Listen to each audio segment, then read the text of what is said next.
Hey everyone, I hope you have been reading some of the books that are recommended by SOAR, and that you are safe and healthy during this calamitous time. Today's book trailer, following the theme of books that also exist as movies, is for the 100-Foot Journey. The movie for this book is quite excellent, and even directed by Steven Spielberg, but as always, I will be reviewing the book and not the movie.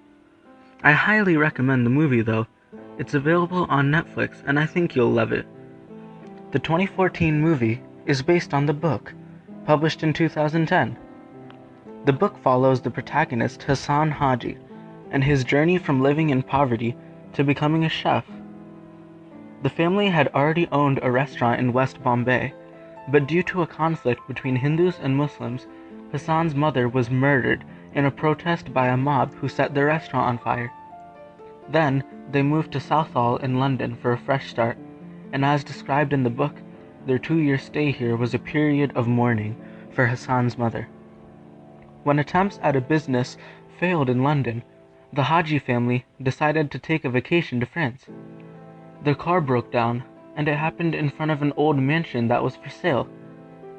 Upon discovering that there was no Indian restaurant in the town, Abbas, Hassan's father, bought the property, unaware that it was placed straight across from a famous restaurant run by Master Chef Gertrude Mallory.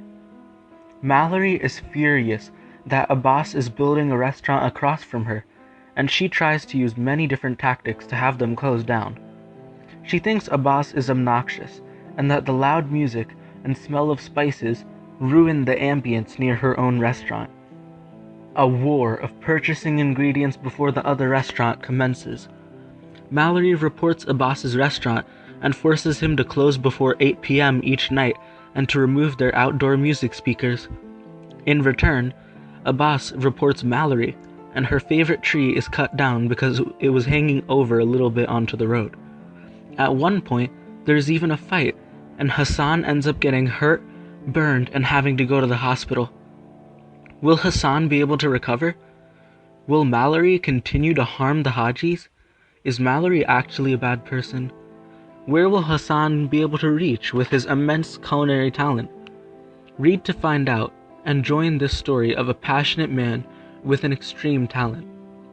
For me, this book was one that was impossible to put down, and I read it in one stretch. I really liked how Hassan had such a deep passion and determination, and how he was able to use that to improve his own cooking. I think the coolest thing about the book is why it's named the 100-Foot Journey. This is because the distance between Haji's restaurant and the famous one belonging to Mallory is only 100 feet. When Hassan goes on the emotional journey of those 100 feet to Mallory's restaurant, this is a clear turning point in the novel.